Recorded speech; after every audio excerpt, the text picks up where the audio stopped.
This template is an expense sharing application that builds a lot on many-to-many relationships to create custom experience for the user so as to be as smooth as possible. So when you first log in, then you can see here there is nothing apart from the fact that you are pushed to fill out your information in the profile screen.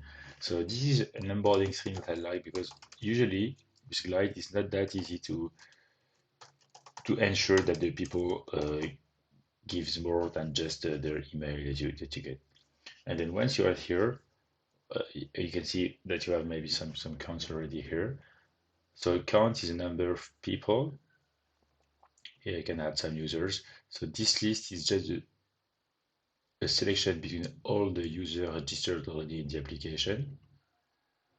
And then here, when you add an expense, you can say, okay, spend beers from 15. And then you have here, you can add people. This list is just amongst the people that registered into the application already. So you can submit this. And as we will see later on, so these lists here, these inline lists are just basically the relationship. So we work directly onto the relationship and not onto the actual user, so that it lets me add and remove this very smoothly without deleting the user and so losing data. So this was a bit difficult to figure out in the beginning, but how it works with basic relationships, but you want to update them easily. And then the application tells you the balance for each people. In terms of data, if we go to the plain data, so the basic columns that you can find also in the Google Sheet, now you have basic users column.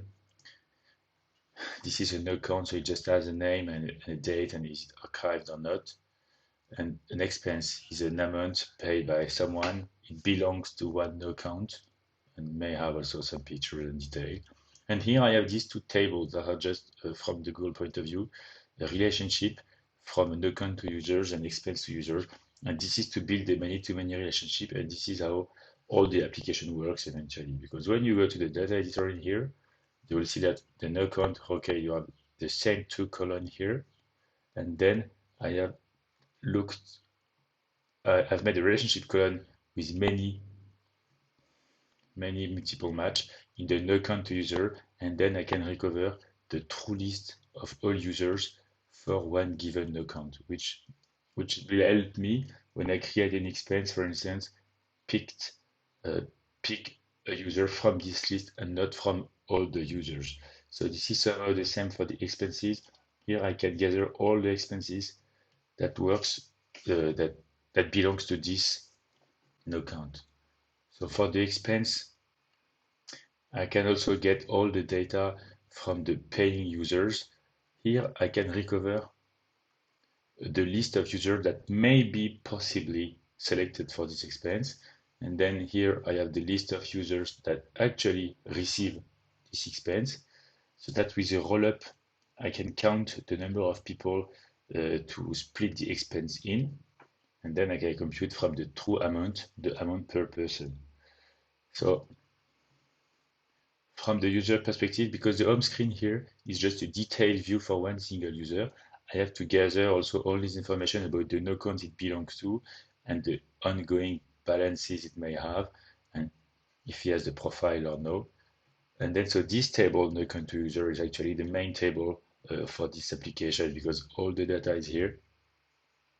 So from the basic no count ID, then I gather the no count, and then I look up for some name, users, I gather all the users, all the amount, all the expenses. And so this is basically how it works. So that eventually you have a really custom application from the user point of view, where here you have a detailed view for the users, and you just have all the inline lists that you want for these users. Okay.